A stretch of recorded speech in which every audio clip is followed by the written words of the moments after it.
They turned her into a spectacle and the world watched.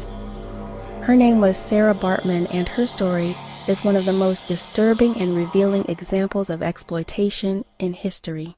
To understand what happened to her, you have to go back to the late 1700s in South Africa. She was born around 1789 in what is now known as the Eastern Cape. She was part of the Khoikhoi people, a community with its own culture, language, and traditions. Long before European colonization disrupted everything, her early life was shaped by violence, loss, and colonization. Dutch settlers had already taken land and power, and indigenous communities like hers were being pushed out, controlled, and dehumanized. By the time she was a young woman, she had already lost family members and was living in a system where her freedom was limited. Then came the moment that changed everything. Around 1810, she was approached by men who promised her opportunity. They told her she could travel to Europe, perform, and make money. They made it sound like a chance at a better life. But what she walked into was exploitation. She was taken to London and put on display in public exhibitions. Crowds gathered to stare at her body. They focused on her physical features, especially her hips and backside, and turned those features into a spectacle. They gave her a name that was never hers. They called her the Hottentot Venus, combining a racial slur with the name of a Roman goddess. It was meant to mock her and elevate their own sense of superiority at the same time. People paid money just to look at her. She was displayed in tight clothing, sometimes nearly naked. She was forced to stand, walk, and present herself while strangers watched her, like she was not even human. Some accounts say she was made to perform on command. Others describe how audiences could get close enough to touch her. Imagine that. Standing in a room full of people who do not see you as a person, who see you as something to examine, judge, and consume. There were people at the time who spoke out against what was happening to her. Abolitionists in Britain challenged her treatment and even took the case to court. But the system was already built to protect those in power. It was argued that she was participating willingly, but when you look at the conditions she came from and the lack of real choice she had, that argument falls apart.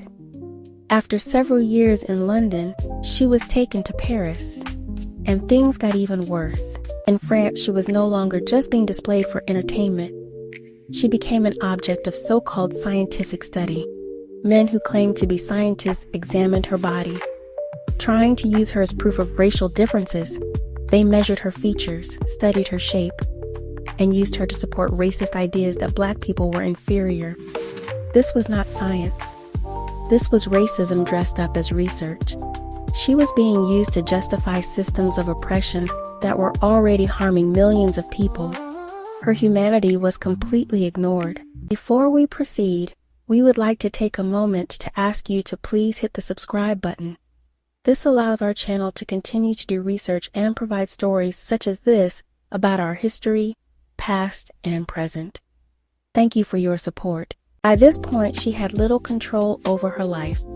Reports suggest she was living in poverty, struggling, and possibly being forced into sex work just to survive. In 1815, at only about 26 years old, Sarah Baartman died in Paris. But even in death, the exploitation did not stop. Her body was taken by a French scientist and put on display in a museum. Her skeleton, her brain, and even a cast of her body were shown to the public. Think about that. A person who had already been treated like an object in life was turned into an exhibit in death, and this continued for over a century. Generations of people walked past her remains in museums, never questioning how wrong it was. It was not until the late 1900s that people began seriously demanding justice for her. Activists, scholars, and the South African government pushed for her remains to be returned home. It became a global conversation about dignity, respect, and historical accountability. Finally, in 2002, more than 180 years after her death, her remains were returned to South Africa. She was given a proper burial in the land where she was born.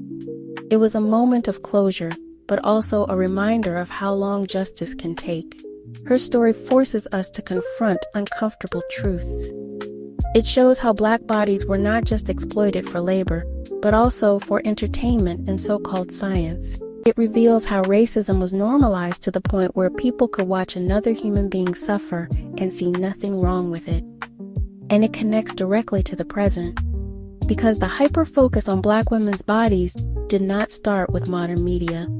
It has deep roots in history, from the way bodies are judged to the way beauty standards are shaped.